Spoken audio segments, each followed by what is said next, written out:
Vamos a hacer ahora una pregunta a nuestra abogada Doris Espinosa, que como siempre nos está atendiendo los llamados, los requerimientos que hace cada uno de nuestros telespectadores. Doris, ¿tú nos puedes contar qué es lo que es la cobranza judicial? De todas las herramientas que tiene una empresa para lograr el pago de sus deudas, la cobranza judicial claramente es la más extrema. Toda vez que acá la empresa fue necesario acudir ante los tribunales de justicia, interponer una demanda para que el deudor pague sus deudas. Generalmente se espera un plazo que la regla general, no existe un plazo exacto, pero generalmente esperan alrededor de 3 meses desde que la deuda ya está vencida.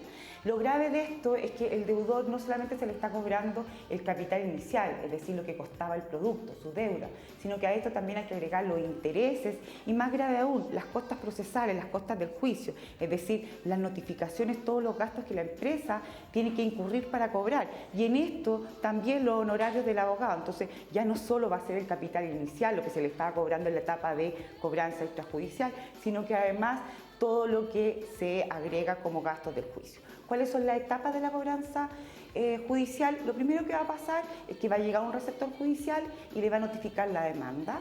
Luego de esto va a venir un embargo de bienes, que es solamente un listado de aquellos bienes que son embargables. Acto seguido, en distintos días, va a haber un retiro de los bienes embargados que van a ser puestos a disposición de un martillero. Este martillero, en su oportunidad, lo que va a hacer va a rematar estos bienes al mejor postor para que con su producto se pague estas deudas. Paralelamente va a haber un registro en el boletín comercial de esta deuda, en donde la persona se va a transformar como no apta para obtener cuentas corrientes, créditos ni obtención de tarjetas de crédito. Entonces, si yo también puedo negociar, pagar y paralizar el juicio de cobranza extrajudicial, repactando con la empresa y poner fin a este proceso duro, lamentable de lo que es la cobranza judicial. Bien, entendimos perfecto. Doris, a propósito de lo mismo, ¿qué es lo que es la cobranza extrajudicial? La cobranza extrajudicial se aplica para aquellos casos en que encontramos con un deudor de deudas ya vencidas, es decir, moroso.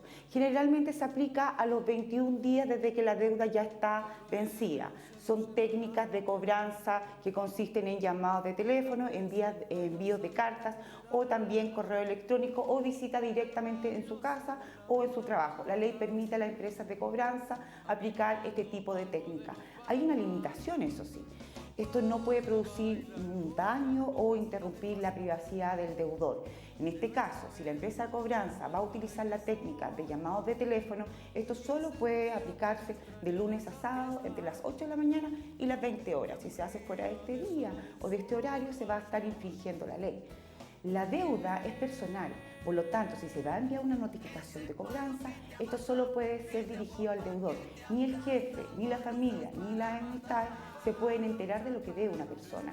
Además, las cartas de cobranza no pueden hacer un símil o simular como si fuese una demanda judicial. Ese tipo de cartas son engañosas. Además, tampoco pueden interrumpir el normal funcionamiento del deudor, a tal punto que reciba 15 llamados diarios o un golpe de correo electrónico o de WhatsApp. La idea es que precisamente se evite llegar a la cobranza judicial. Si se paga en cobranza extrajudicial, no se llega a la cobranza judicial. Bien. Bueno, es tema difícil, pero hay que tratarlo. Doris, si tengo una deuda, ¿cuándo se inicia el proceso de cobranza? Los procesos de cobranza tienen distintas etapas. Puede ser que incluso el proceso de cobranza se inicie antes del plazo de vencimiento del pago. En este caso vamos a estar frente a deudas por vencer. También vamos a estar en un proceso de cobranza cuando el plazo de pago ya se encuentra vencido. Acá nos encontramos frente a una cartera morosa. Las empresas en general pueden utilizar distintas herramientas para obtener el pago de sus deudas. Generalmente hablamos de un cobro preventivo, un cobro extrajudicial y un cobro judicial. En cuanto a el cobro preventivo, la verdad es que es una etapa bastante amigable, cercana con el deudor, y lo que se trata de deudas por vencer, y lo que se hace es un llamado telefónico, un mensaje de texto o un correo electrónico, o también se le envía una carta al deudor recordando las fechas en que él se deberá acercar a pagar y colocarse al día con sus deudas. La idea es evitar el estado de morosidad.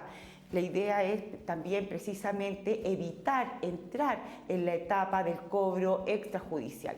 Normalmente lo que hace es un estado de situación, un estado de pago, se adjuntan las cartolas. Las empresas en este caso son bastante llanas a lograr identificar aquel deudor que entrará en una etapa extrajudicial otorgando nuevos plazos, repactando las deudas y estableciendo nuevas condiciones de pago. La idea es precisamente evitar la situación de morosidad de los deudores. Vamos a seguir preguntándole a nuestra abogado, Doris Espinosa. Ustedes la quieren ubicar y quieren mandarle alguna pregunta a nuestro abogado, lo pueden hacer a través del WhatsApp que tenemos. Les quiero hacer una pregunta. Cuando me embargan bienes y no soy el deudor, Doris, ¿qué es lo que puedo hacer? En este caso, si usted no es el deudor, lo que se debe hacer es interponer una demanda de tercería. En este juicio ejecutivo de cobranza que se lleva entre un acreedor y un deudor y aparece este tercero indicando que son sus bienes, lo que debe hacer es solicitar que se deje sin efecto este embargo, toda vez que él señala que es el verdadero dueño de esos bienes y que es injusto que con sus bienes se paguen deudas de ese deudor. Si nos vamos a un ejemplo puntual, si un hijo frente a una deuda en un banco o en una casa comercial señala como domicilio el lugar donde además viven sus padres y el receptor llega a ese lugar y embarga los bienes muebles de ese hogar, la regla general es que esos bienes muebles sean de propiedad de los padres y no de los hijos. Aunque mucho que el padre le explique que los bienes son de su propiedad y no del hijo, este padre lo que tendrá que hacer es presentar una tercería de dominio y demandar al banco o a la casa comercial y al propio deudor. Esa es la única vía factible para obtener el alzamiento de los bienes y que no se rematen esos bienes. Oye, chuta, que es súper interesante, ¿eh? Pongan mucha atención con esto porque a veces las cosas son medio injustas, uno tiene nada que ver y te llegan estas cosas. Entonces, Dori, ya entendimos el concepto. ¿Cómo se hace esta tercería de posesión?